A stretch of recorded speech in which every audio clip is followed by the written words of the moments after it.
Shalom. Jemaat yang dikasihi Tuhan Yesus Kristus, marilah kita merendahkan diri, menyatukan hati dan pikiran kita untuk memasuki ibadah penyembahan kepada Tuhan. Kita saat teduh sejenak.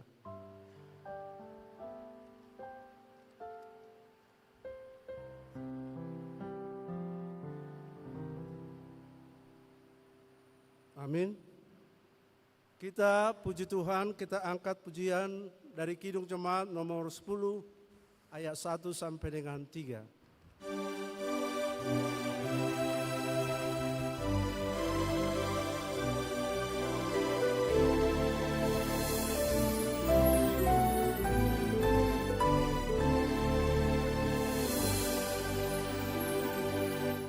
Pujilah Tuhan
dalam nama Allah Bapa dan nama anaknya Tuhan Yesus Kristus dan nama Roh Kudus, Khalik langit dan bumi. Amin. Ucapkanlah syukur dengan sukacita kepada Bapa yang melayakkan kamu untuk mendapat bagian dalam apa yang ditentukan untuk orang-orang kudus di dalam kerajaan terang. Ia telah melepaskan kita dari kuasa kegelapan dan memindahkan kita ke dalam kerajaan anaknya yang kekasih. Haleluya.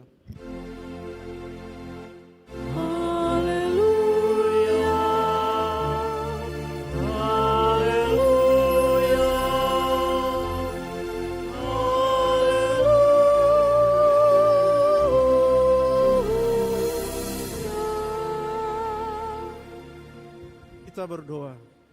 Ya Tuhan Allah Bapa kami yang Maha Kuasa dan Pengasih, kami mengucap syukur kepadamu karena Engkau telah memanggil kami dari kegelapan kepada terang-Mu yang ajaib oleh anak-Mu Yesus Kristus Tuhan kami. Kiranya Roh-Mu yang kudus itu menguasai hati kami, agar iman kami semakin teguh, sehingga hidup dan perilaku kami sesuai dengan kehendak-Mu dan tidak ternoda oleh kecemaran dunia ini, agar kami bersama-sama dengan orang yang percaya memperoleh hidup yang kekal karena anak-Mu yang kekasih, Tuhan Yesus Kristus Tuhan kami. Amin.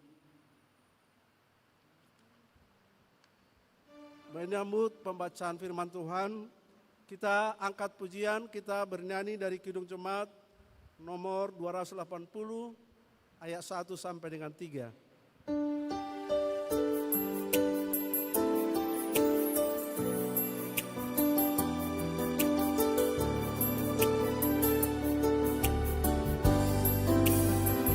Aku percaya Allah yang kekal, yang oleh sabda kita kenal, Bapa Pencipta alam semesta, yang mengasihi manusia. Aku percaya Putra Tunggalnya yang disalibkan di Golgota, yang dari kubur bangkit dan menang, naik ke surga dalam terang. Aku percaya pada Roh Kudus yang mendiami kita terus. Aku percaya gereja yang esa, ku jadi suci di dalamnya.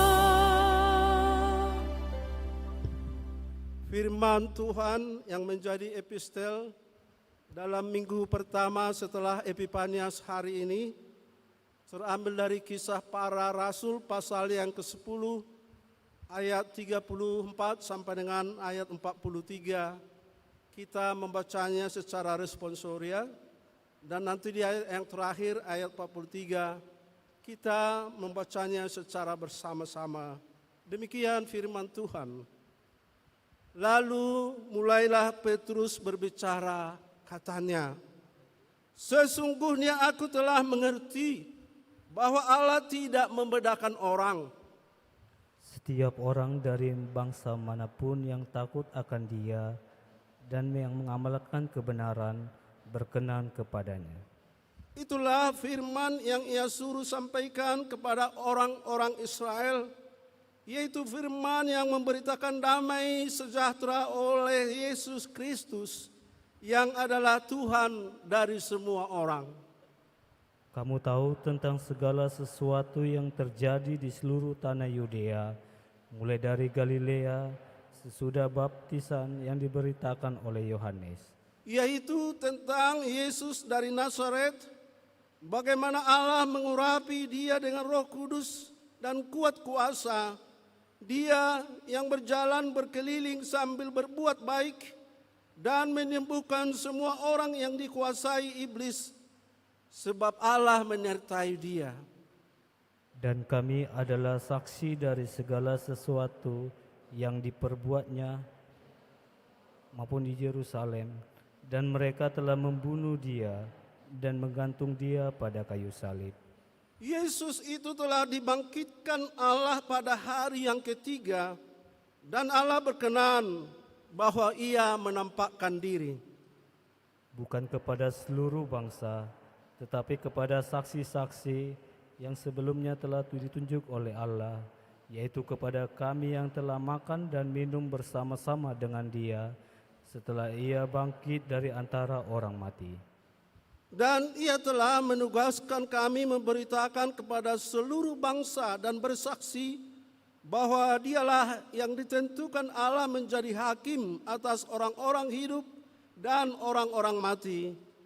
Tentang dialah semua nabi bersaksi bahwa barang siapa percaya kepadanya, ia akan mendapat pengampunan dosa oleh karena namanya. Demikian firman Tuhan.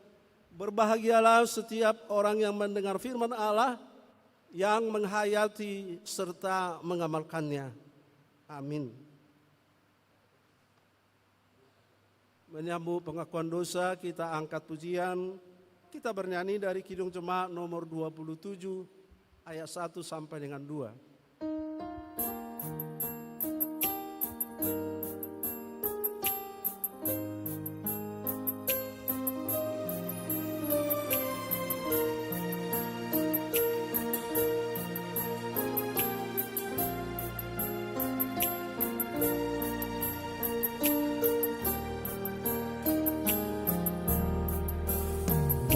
Meski tak layak diriku, tetapi kan ada ramu, dan karena Kau memanggilku,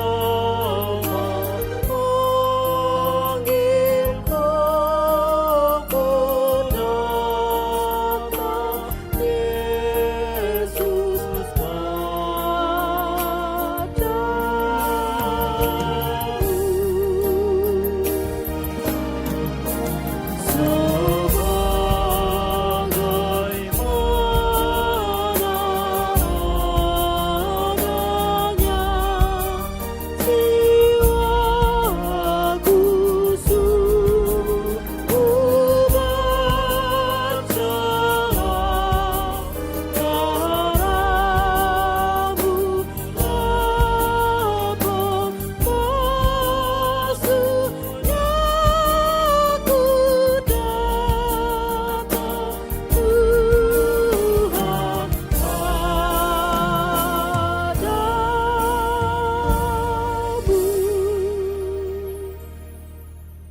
Jemaat yang dikasihi Tuhan kita Yesus Kristus, di dalam waktu yang sangat berharga yang masih diberikan Tuhan kepada kita saat ini, marilah kita mengingat, merenungkan, menggumulkan, menyesali, dan memohon keampunan atas segala dosa dan pelanggaran kita di hadapan Tuhan.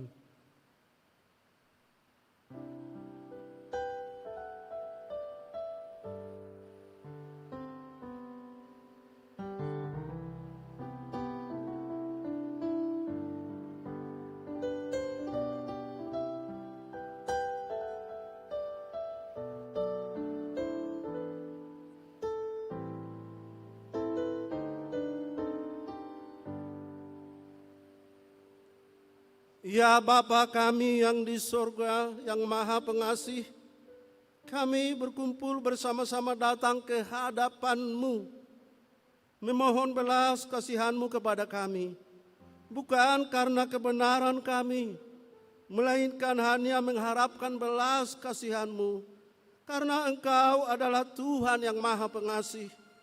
Tolong dan kasihanilah kami, dan terangilah jiwa kami dengan Roh-Mu yang kudus itu, agar kami dapat meninggalkan segala kelakuan dan perbuatan kami yang jahat itu, sehingga kami beroleh hidup yang baru di dalam Yesus Kristus Tuhan kami. Amin. Janji Tuhan tentang pengampunan dosa kita. Demikianlah firman Tuhan. Aku telah menghapus segala dosa pemberontakanmu, seperti kabut diterbangkan angin, dan segala dosamu seperti awan yang tertiup. Kembalilah kepadaku, sebab aku telah menebus engkau. Segala kemuliaan bagi Allah di tempat yang maha tinggi. Amin. Kita angkat pujian syukur, kita nyanyikan kidung pujian karya terbesar.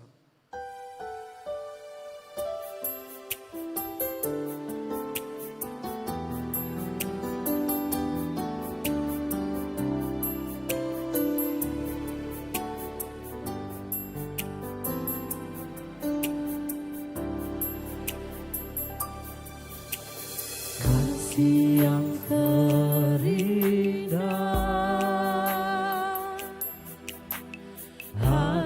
yang mulia, hanya ku temukan di dalam-Mu, Yesusku. Pujian dari hatiku selalu di setiap waktuku,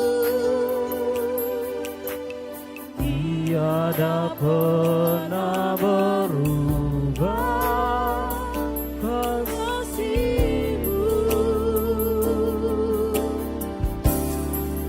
Karya terbesar dalam hidupku, pengorbanan-Mu yang selamatkanku.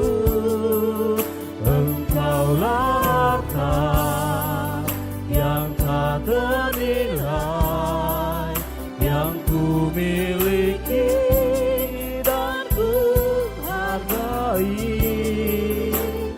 Yesus, Engkau ku kagumi.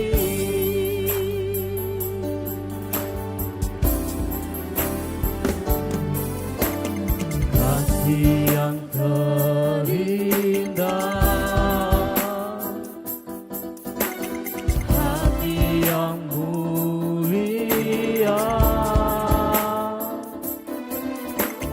hanya ku temukan di dalam-Mu, Yesusku. Pujian dari hatiku selalu di setiap waktuku, tiada pernah berubah kasih-Mu. Karya terbesar dalam hidupku, pengorbanan-Mu yang selamatkanku. Engkaulah harta yang tak ternilai, yang ku miliki dan ku hargai. Yesus, Engkau ku kagumi.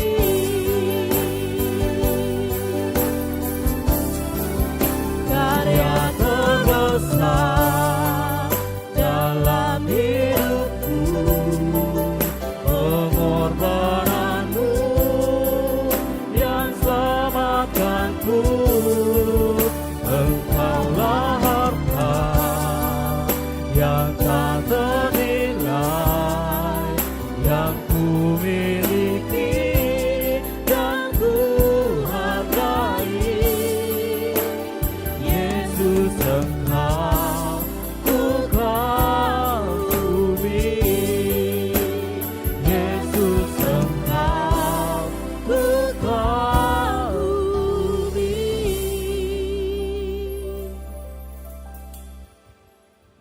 Firman Tuhan yang menjadi petunjuk hidup baru dalam minggu pertama setelah Epifanias hari ini terambil dari surat Rasul Paulus kepada jemaat di Roma, pasalnya yang ke-10 ayat 9. Demikian firman Tuhan. Sebab jika kamu mengaku dengan mulutmu bahwa Yesus adalah Tuhan dan percaya dalam hatimu bahwa Allah telah membangkitkan Dia dari antara orang mati, maka kamu akan diselamatkan. Demikian firman Tuhan. Marilah kita memohon kekuatan dari Tuhan. Ya Allah Bapa kami, berilah kami kekuatan untuk melakukan yang sesuai dengan firman-Mu. Amin. Kita kembali angkat pujian syukur, kita bernyanyi dari Kidung Jemaat nomor 427 ayat 1 dan ayat 4.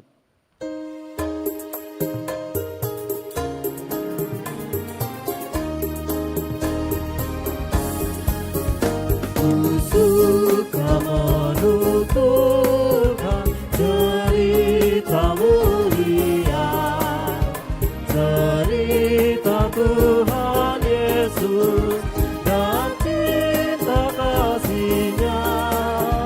Ku suka menuturkan cerita yang benar, menawan hati rindu, meliput terdekat. Ku suka menuturkan, ku suka memasyurkan cerita Tuhan Yesus dan cinta kasih-Nya. Ku suka menuturkan cerita mulia, pun bagi yang percaya tak hilang indahnya. Dan nanti ku nyanyikan di sorga yang dekat cerita termulia yang amat ku kenal. Ku suka menuturkan, ku suka memasyurkan cerita Tuhan Yesus dan cinta kasih-Nya. Marilah kita bersaksi mengikrarkan pengakuan iman kita bersama jemaat pada segala abad di seluruh dunia ini. Kita ucapkan bersama-sama. Aku percaya kepada Allah Bapa yang Maha Kuasa, Khalik langit dan bumi. Aku percaya kepada Yesus Kristus, Anak-Nya yang tunggal Tuhan kita, yang dikandung daripada Roh Kudus, lahir dari anak darah Maria, yang menderita di bawah pemerintahan Pontius Pilatus, disalibkan, mati dan dikuburkan, turun ke dalam kerajaan maut, pada hari yang ketiga bangkit pula dari antara orang mati, naik ke surga, duduk di sebelah kanan Allah Bapa yang Maha Kuasa, dan akan datang dari sana untuk menghakimi orang yang hidup dan yang mati. Aku percaya kepada Roh Kudus, gereja yang kudus dan am, persekutuan orang kudus, pengampunan dosa, kebangkitan daging, dan hidup yang kekal. Amin. Untuk menyambut penyampaian sabda Tuhan, kita angkat pujian, kita bernyanyi dari pelengkap Kidung Jemaat nomor 15 ayat 1.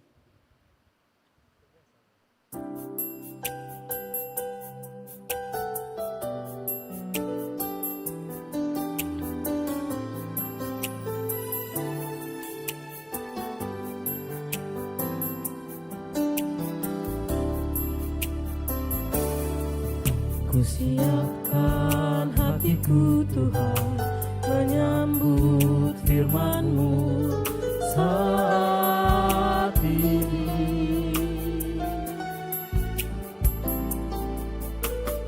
sujud menyembah Engkau dalam hadirat-Mu saat ini. Curahkanlah pengurapan-Mu kepada umat-Mu saat ini. Ku siapkan hatiku, Tuhan, mendengar firman-Mu.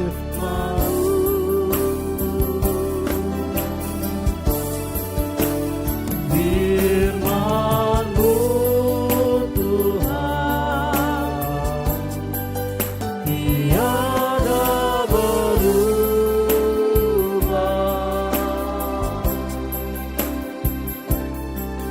Sejak semulanya dan selama-lamanya tiada berubah. Firman-Mu, Tuhan, menolong hidupku. Ku siapkan hatiku, Tuhan, menyambut firman-Mu.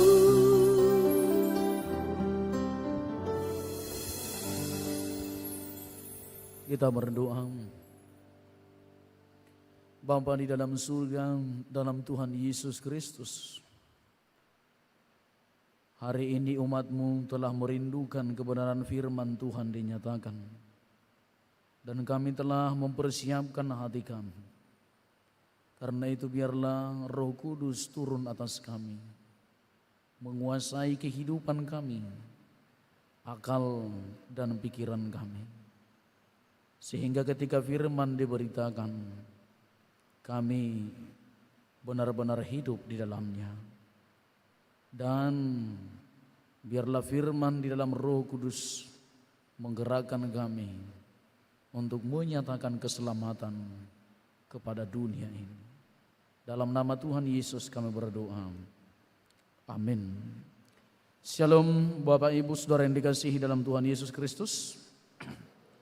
Firman Tuhan yang menyapa kita pada pertemuan Minggu ibadah sore di gereja yang kita cintai tertulis dalam Yesaya pasal yang ke-42 ayat yang pertama sampai dengan ayat yang ke-9. Saya akan bacakan untuk kita semuanya. Hamba Tuhan, lihat itu hambaku yang kupegang, orang pilihanku yang kepadanya aku berkenan. Aku telah menaruh rohku ke atasnya, supaya ia menyatakan hukum kepada bangsa-bangsa. Ia tidak akan berteriak atau menyaringkan suara, atau memperdengarkan suara di jalan. Bulu yang patah terkulai tidak akan diputuskannya, dan sumbu yang pudar nyalanya tidak akan dipadamkannya. Tetapi dengan setia ia akan menyatakan hukum.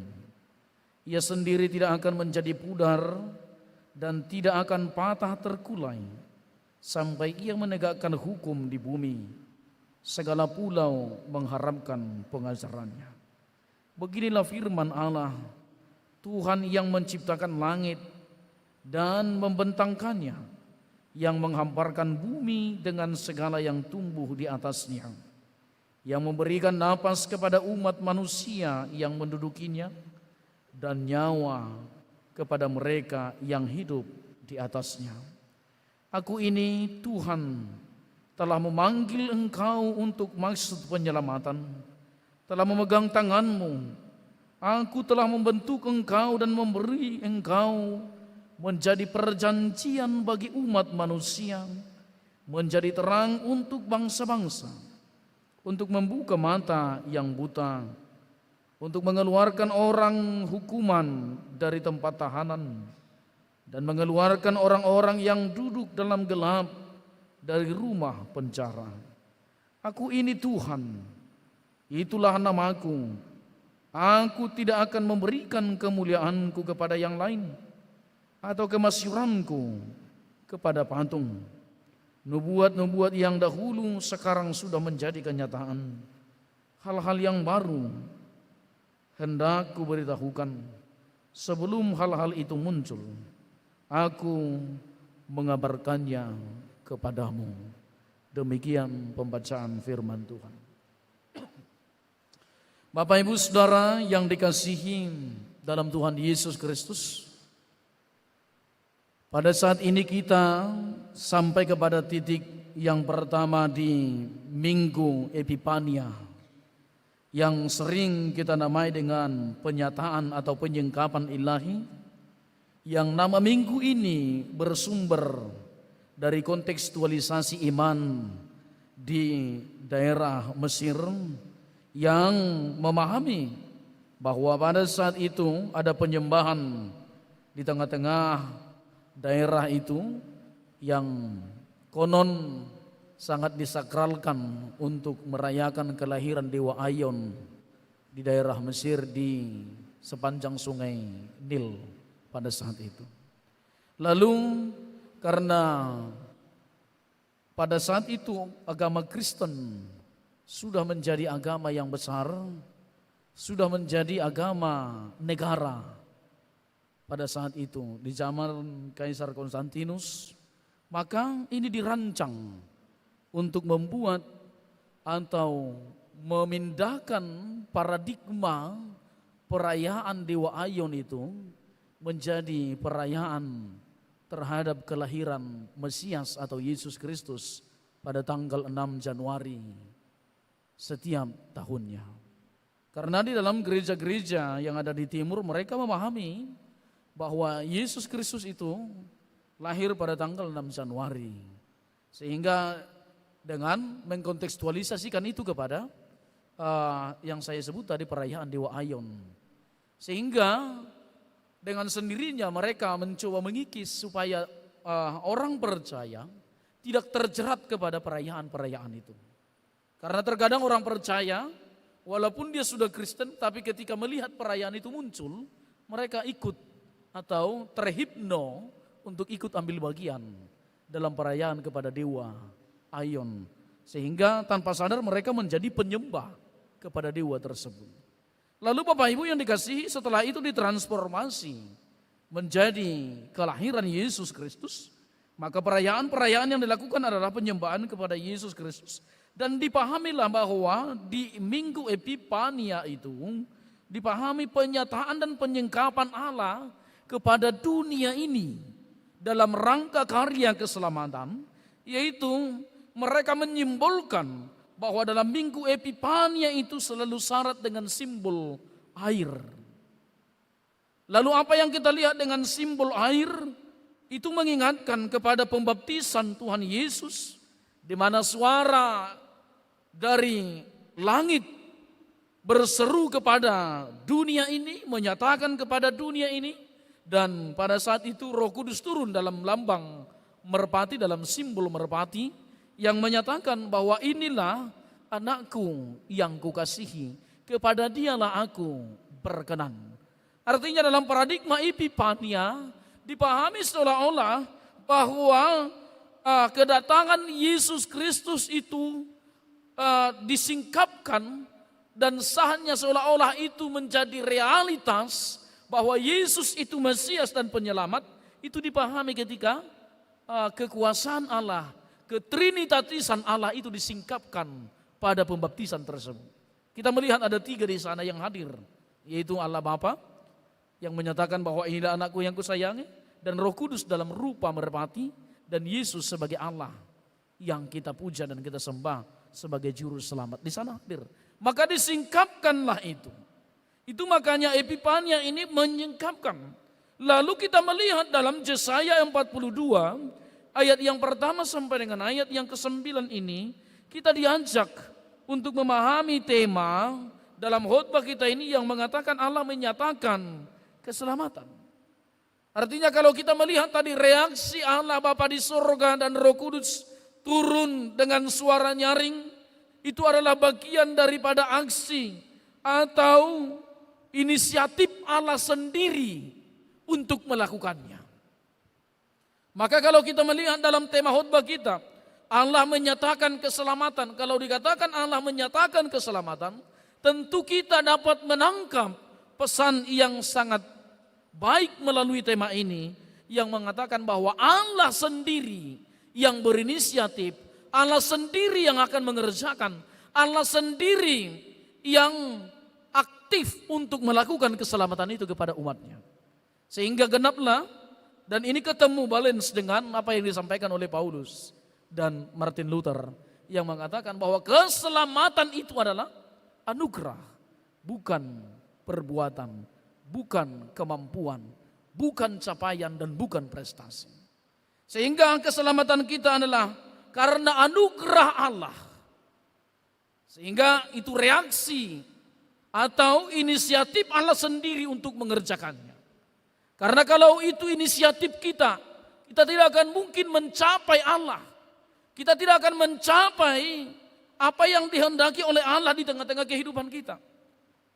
Karena apa yang dikatakan oleh Paulus dalam Roma pasal yang ketiga, sebab manusia telah kehilangan kemuliaan Allah, sebab manusia telah jatuh ke dalam dosa dan telah kehilangan kemuliaan Allah. Tak satu pun manusia yang sanggup dengan itu menembus level ilahi. Maka Allah sendiri yang turun, Allah sendiri yang berinisiatif turun ke bumi dalam rangka penyelamatan. Nah, mari kita lihat bahwa ini kebetulan dalam Yesaya ini kita melihat bagaimana sinkronisasinya dalam khotbah kita hari ini. Bapak Ibu Saudara yang dikasihi dalam Tuhan Yesus Kristus, kitab Yesaya dalam teks ini, dalam Yesaya 42, kita memahami bahwa ini adalah kondisi dalam masa pembuangan. Ini adalah kategori dalam Deutero Yesaya yang menuliskan tentang perjalanan bangsa Israel pada masa pembuangan, bukan sebelum dan bukan setelah keluar.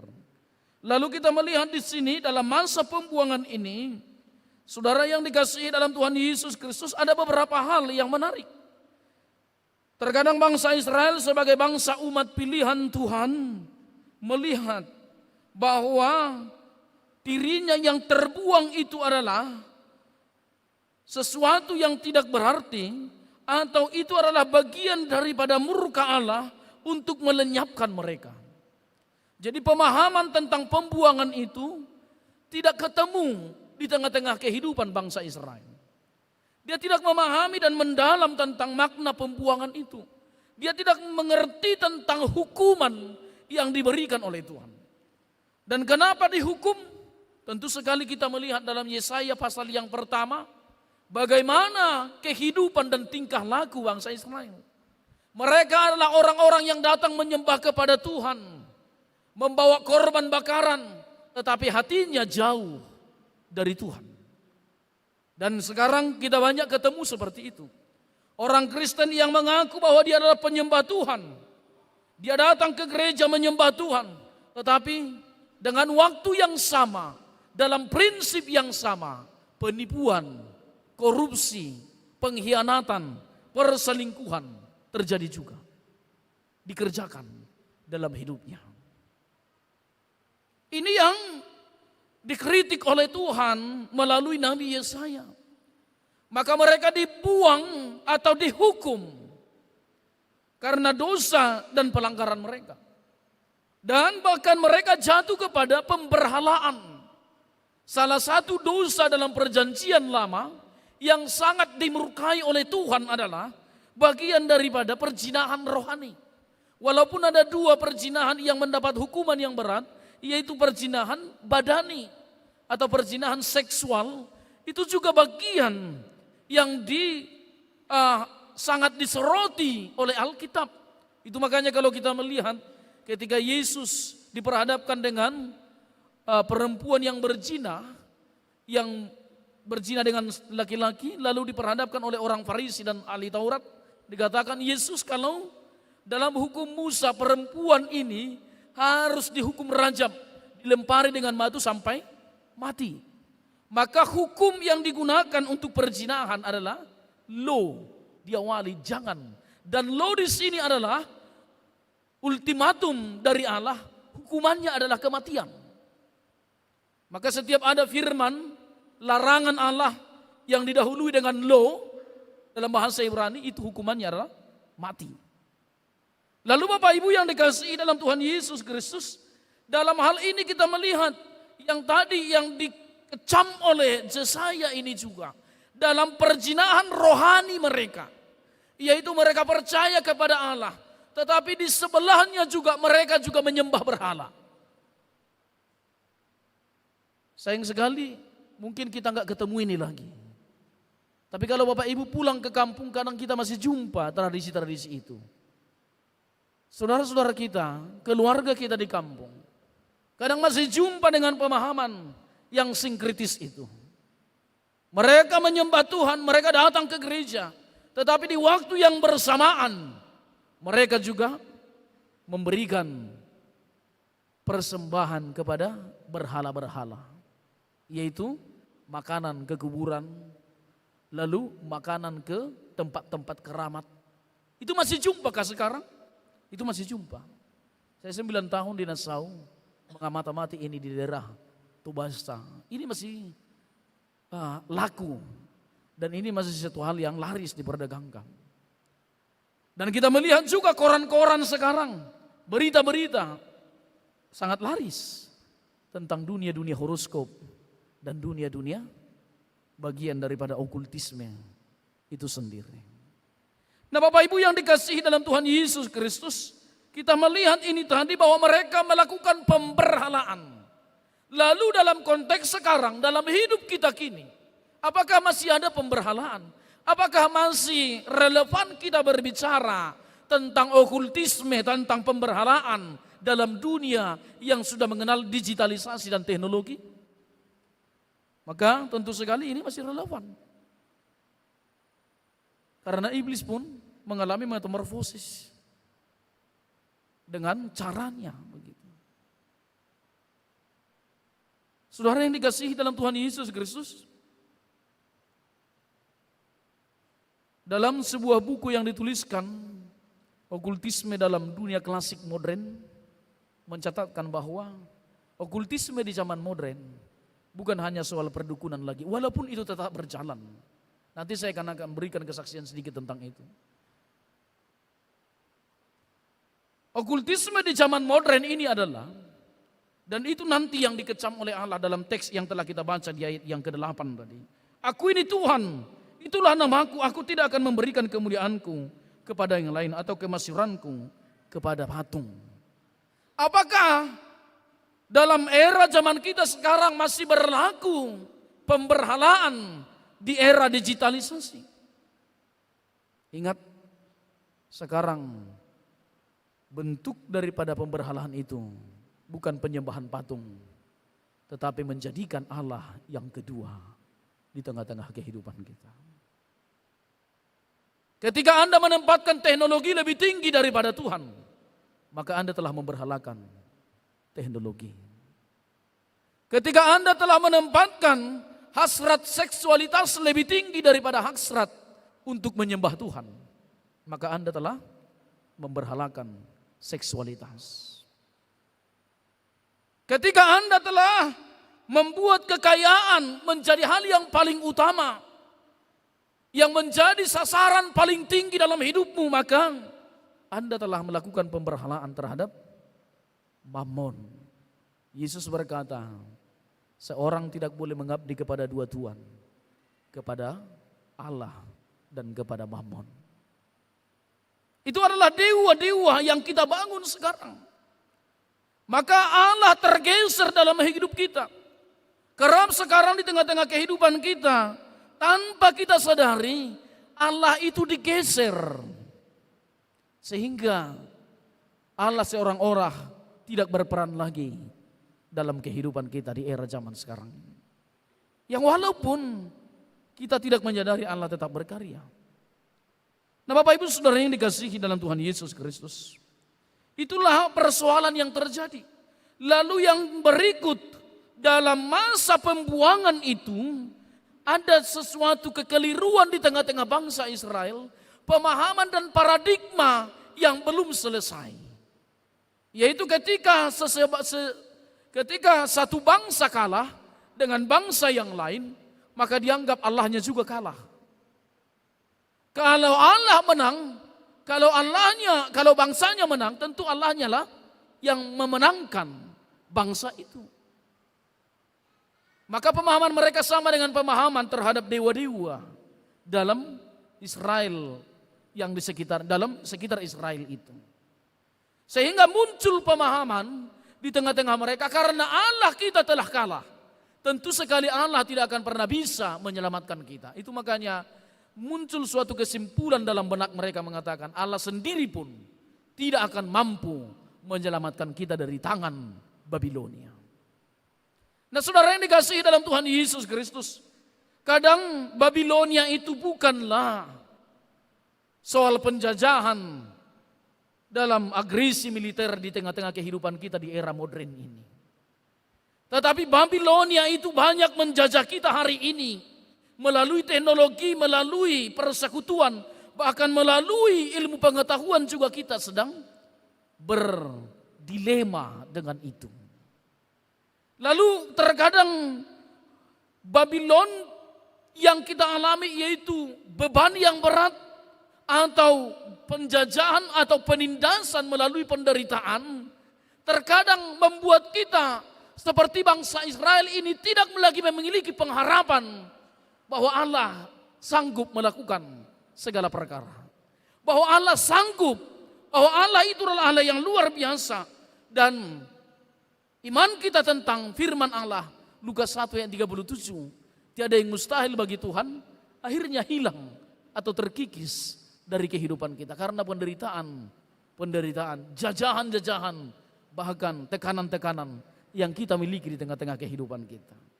Mungkin Babylon yang lama tidak muncul, tetapi Babylon dalam versi yang baru, yaitu melalui penderitaan, melalui kehidupan kita di era zaman sekarang ini yang terjajah, yang secara tidak langsung kita telah terjajah. Kadang dijajah di dalam pengetahuan, kadang dijajah dalam ekonomi, itu menjadi beban yang membuat kita merasa bahwa tidak akan mungkin saya keluar dari sini. Tidak akan mungkin saya terbebas dari sini. Karena saya tidak berdaya. Lalu di sini firman Allah mau menyampaikan kepada kita. Allah menyatakan keselamatan.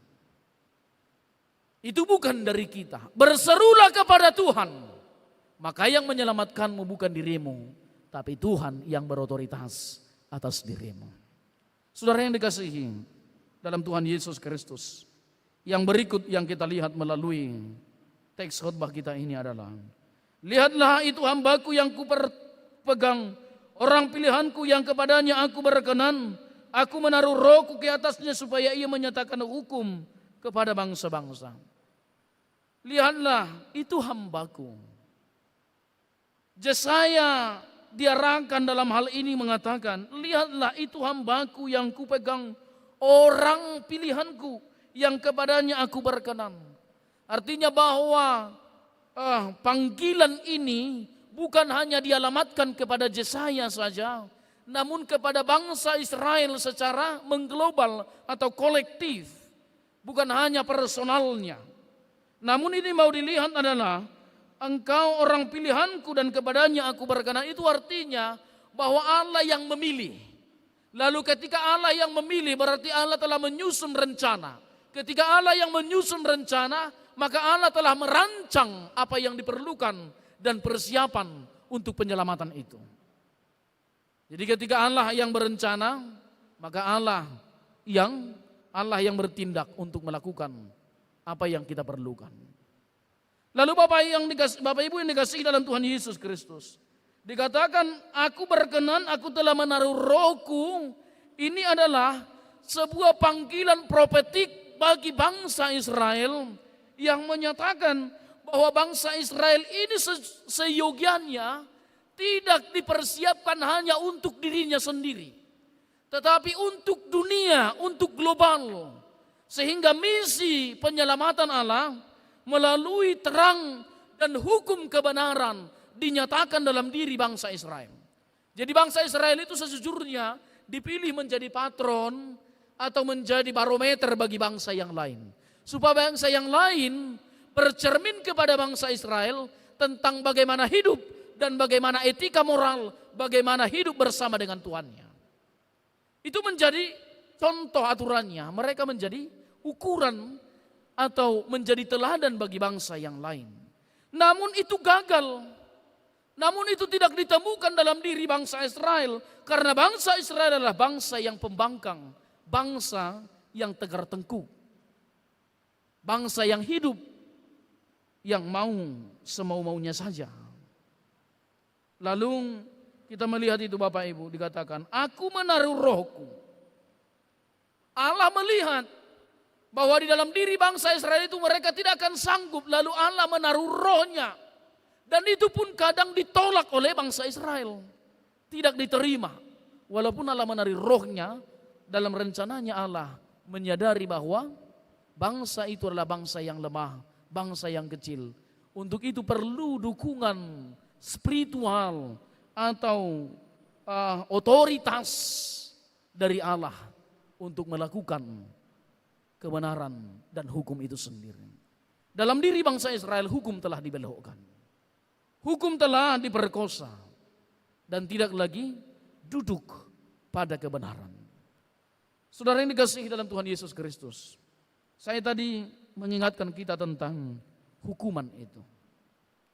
Lalu dengan perangai-perangai karakter seperti ini, Allah menghukum bangsa Israel.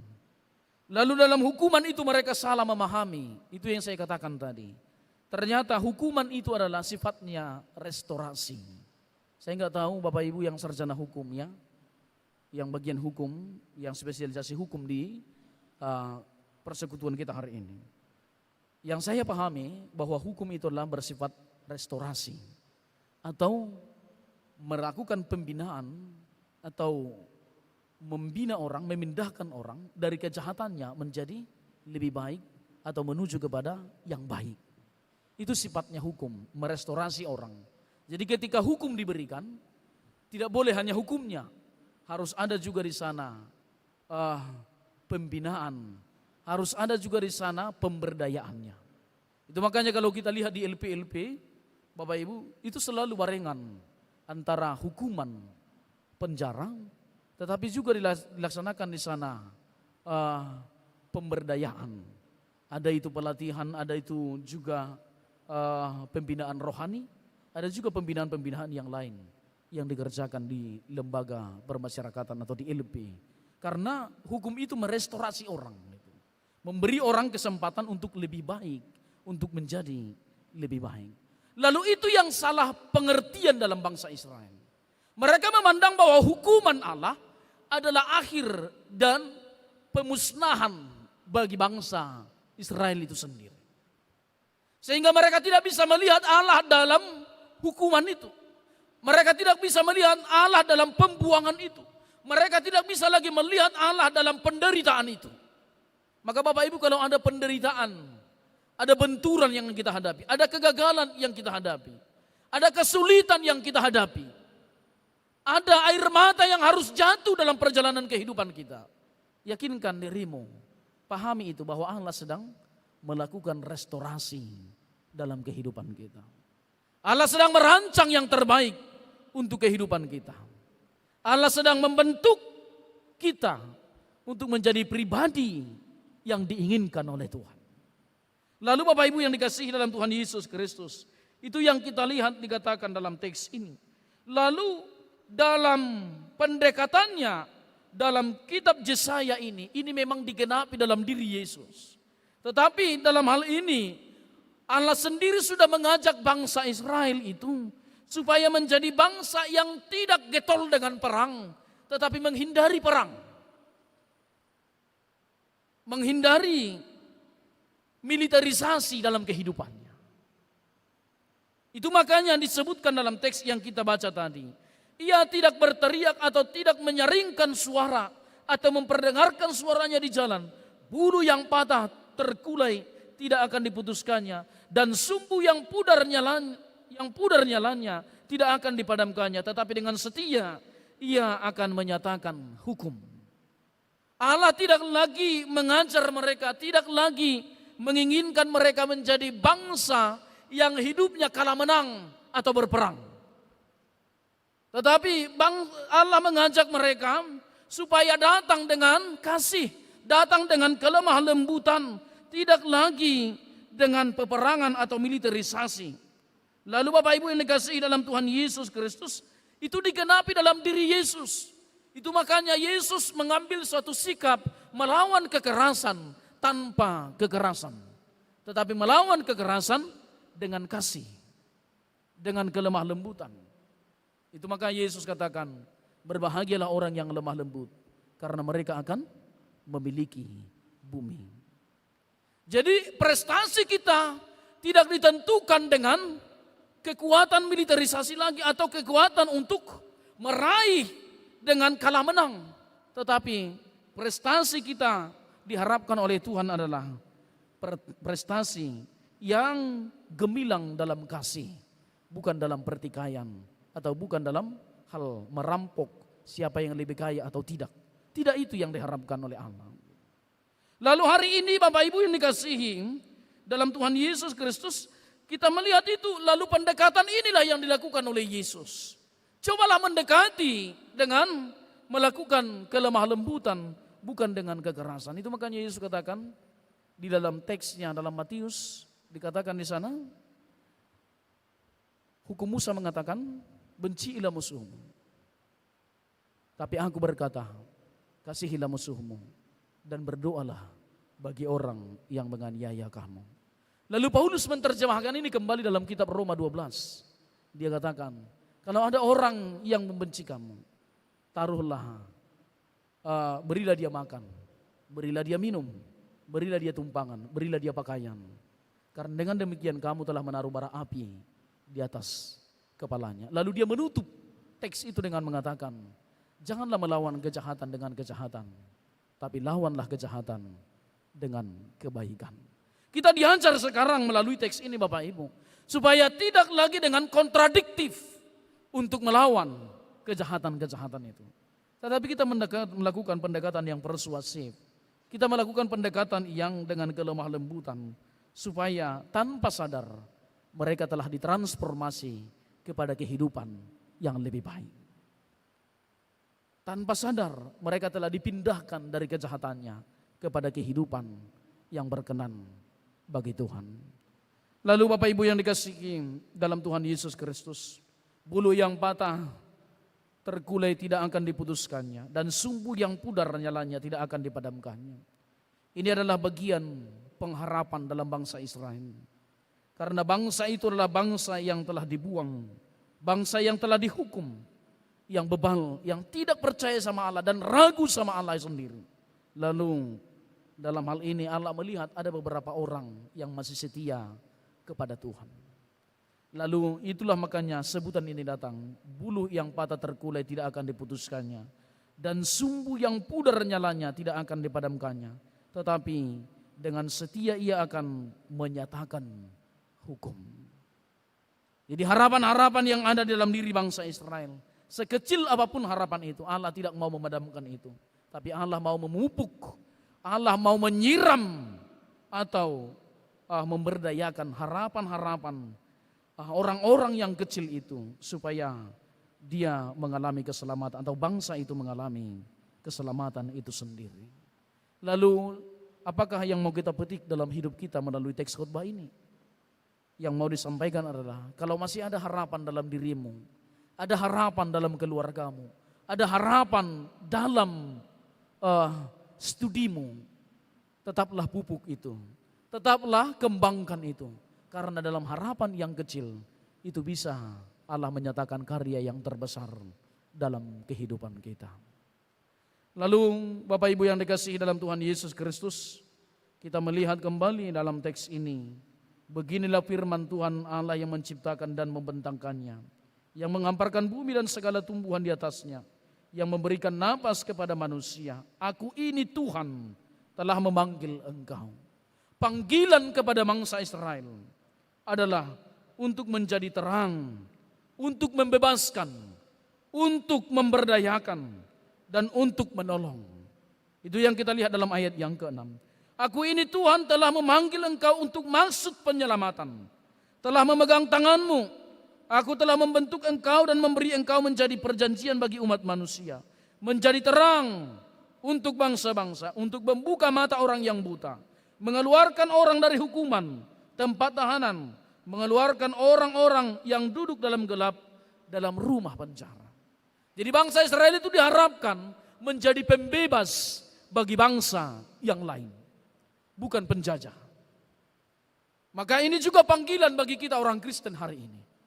Kita terpanggil untuk menjadi pembebas, bukan penjajah. Mari kita koreksi perjalanan kehidupan kita. Apakah kita menjajah atau membebaskan? Apakah kita meruntuhkan atau membangun orang untuk semakin bermakna dalam kehidupannya?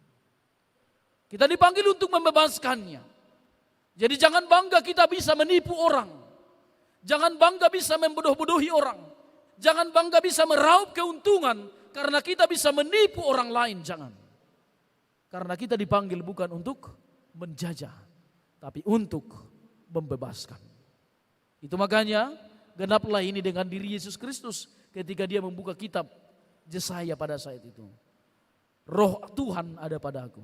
Aku diperintahkan untuk memberitakan kabar baik kepada orang miskin, kepada tawanan, kepada orang yang terpenjara, supaya mereka mengalami pembebasan, kepada yang sakit, kepada yang buta. Semuanya ini panggilan untuk kita. Kita terpanggil untuk itu, supaya kegelapan-kegelapan yang di dunia ini disingkapkan. Jadi jangan orang Kristen itu menjadi orang yang mau kompromistis dengan dunia ini. Kita tidak dipanggil untuk kompromi dengan kejahatan, kompromi dengan korupsi, kompromi dengan dosa-dosa. Tetapi kita dipanggil untuk membuka ini supaya terang. Supaya ada pembebasan. Karena kalau tabir kebohongan itu, tabir dosa itu tidak dibuka, maka kebohongan akan bersembunyi terus-menerus. Maka Bapak Ibu, adik-adik kami yang masih mahasiswa, Anda dipanggil untuk itu. Anda dipersiapkan untuk itu. Karena kita tahu mahasiswa itu yang idealis. Anda harus tetap dalam porsi itu. Bukanlah kebobrokan itu. Jangan takut untuk mengatakan keadilan dan kebenaran. Itu yang hilang di tengah-tengah bangsa Israel. Takut untuk menyatakan keadilan. Dan hari ini juga gereja tumpul dalam suara kenabian. Kenapa? Karena gereja juga tidak benar-benar amat untuk hidup dalam kebenaran itu. Maka ini juga koreksi bagi kami, koreksi bagi kita semua. Lalu Bapak Ibu yang dikasihi dalam Tuhan Yesus Kristus, saya kira hal-hal tersebut telah mengajar kita melalui firman ini. Lalu dikatakan Allah menyatakan keselamatan. Dalam hal apakah Allah akan menyatakan keselamatan dalam teks ini? Kita melihat itu melalui bangsa itu sendirilah. Walaupun dalam pembuangan mereka diharapkan menjadi bangsa yang punya arti bagi bangsa yang lain. Bangsa yang menjajah mereka. Itu makanya dalam kitab Yeremia, Allah dalam waktu yang sama antara Yeremia dan Yesaya itu dalam waktu yang sama. Allah berfirman kepada Yeremia, berdoalah bagi kesejahteraan kotamu. Maka dalam hal ini Israel dipanggil untuk menyelamatkan bangsa yang lain walaupun mereka dalam posisi terbuang.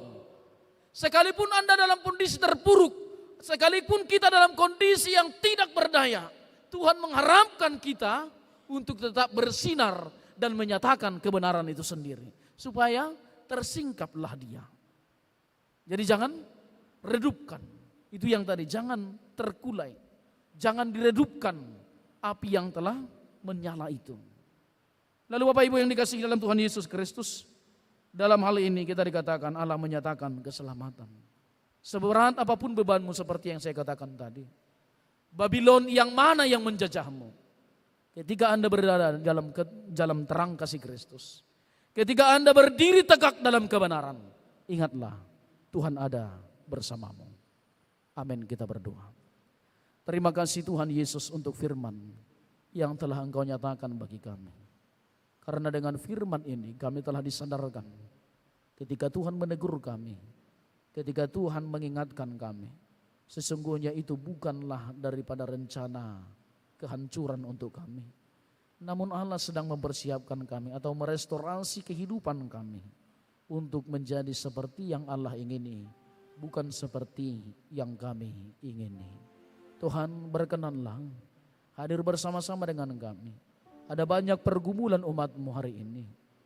Ada yang bergumul dalam ekonomi, dalam studi, dalam penyakit, dalam keluarga, bahkan mungkin dalam bisnis yang mereka geluti, bahkan dalam pendidikan ketika mereka menjadi tenaga-tenaga pendidik, dan juga di dalam hal-hal yang lain yang tidak bisa kami sebutkan. Apapun pergumulan umat-Mu, hadirlah untuk menyelamatkan mereka, sebab kami merindukan keselamatan yang daripada Tuhan. Berkaryalah Tuhan atas anak-anak-Mu, sebab ketika Tuhan yang bertindak, tidak ada yang bisa menghalangi. Dalam nama Tuhan Yesus kami berdoa, amin. Kita bernyanyi.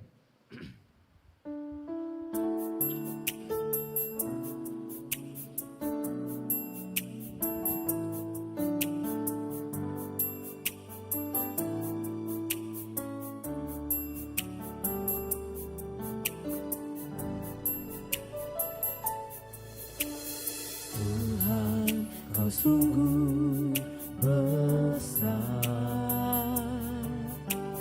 karya-Mu sungguh ajaib, tiada hentinya ku mengagumi, sungguh Kau ajaib.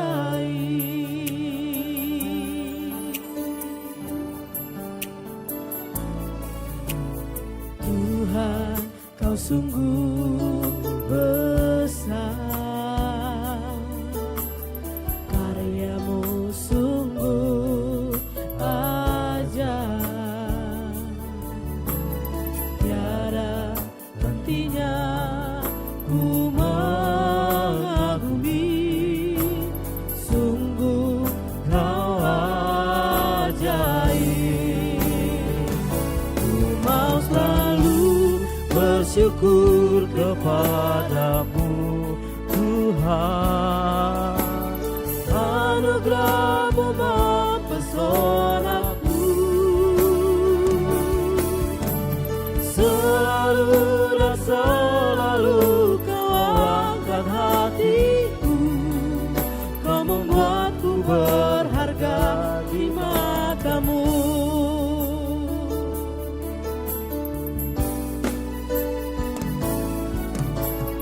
Tuhan, Kau sungguh besar, karya-Mu sungguh ajaib, tiada hentinya ku mengagumi,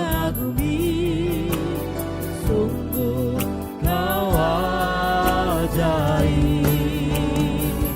Ku mau selalu bersyukur kepada-Mu Tuhan, anugerah-Mu mempesonaku, selalu dan selalu Kau angkat hatiku, Kau membuatku berharga di mata-Mu. Ku mau selalu bersyukur kepada-Mu Tuhan, anugerah-Mu mempesonaku, selalu dan selalu Kau angkat hatiku, Kau membuatku berharga di mata-Mu. Selalu dan selalu Kau angkat hatiku, Kau membuatku berharga di mata-Mu.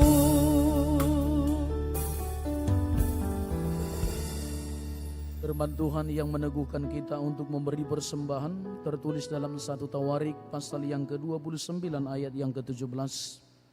Aku tahu ya Allahku bahwa Engkau adalah penguji hati dan berkenan kepada keikhlasan, maka aku pun mempersembahkan semuanya itu dengan sukarela, dengan tulus ikhlas.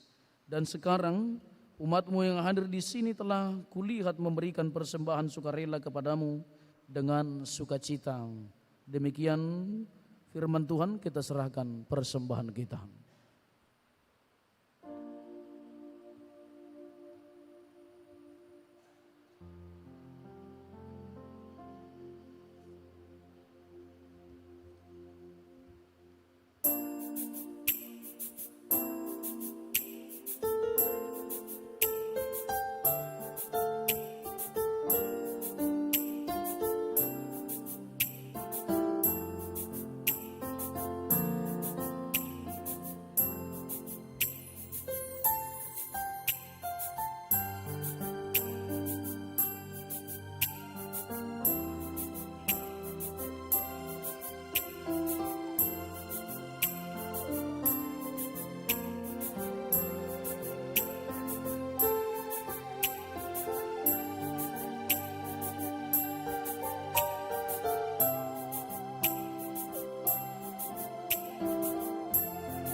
Jemaat kami undang untuk berdiri.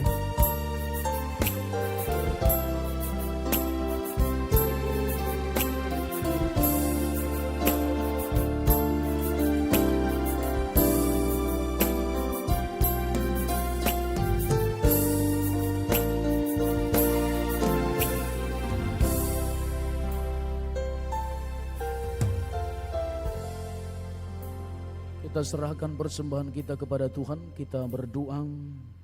Ya Allah Bapa kami yang di surga, kami mengaku dengan setulus hati Engkaulah sumber segala berkat dan karunia. Di sini kami memberikan persembahan syukur kami kepadamu. Terimalah persembahan umat-Mu dan berkatilah menjadi alat kesaksian, persekutuan dan pelayanan jemaat-Mu ini. Jadikanlah hidup kami persembahan yang berkenan kepadamu, dan pakailah hidup kami untuk turut menghadirkan tanda-tanda kerajaan-Mu di seluruh dunia ini, kasih, keadilan, damai sejahtera, dan sukacita. Bukalah hati kami oleh Roh Kudus-Mu, agar kami senantiasa mengucapkan syukur kepadamu. Di dalam nama Yesus Kristus Tuhan kami. Amin. Persembahan pada Tuhanku, sambil puji Yesus, Juru Selamatku. Mari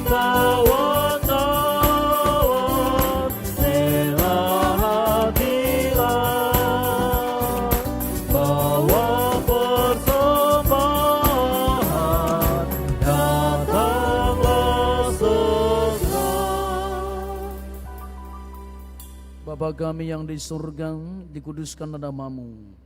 Datanglah kerajaanmu, jadilah kehendakmu di bumi seperti di surga. Berikanlah kami pada hari ini makanan kami yang secukupnya, dan ampunilah kami akan kesalahan kami seperti kami juga mengampuni orang yang bersalah kepada kami. Dan janganlah membawa kami ke dalam pencobaan, tetapi lepaskanlah kami dari yang jahat.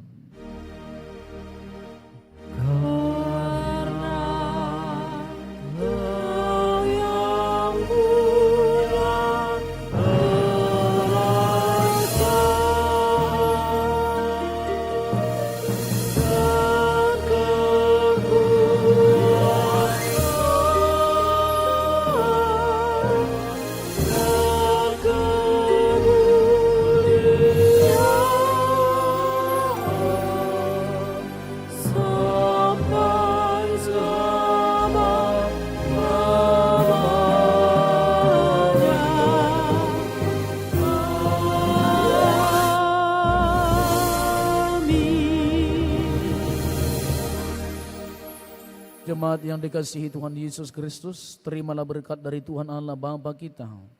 Hiduplah dalam rencana keselamatannya dan pulanglah di dalam damai sejahtera. Tuhan memberkati engkau dan melindungi engkau. Tuhan menyinari engkau dengan wajah-Nya dan memberi engkau kasih karunia. Tuhan menghadapkan wajah-Nya kepadamu dan memberi engkau damai sejahtera.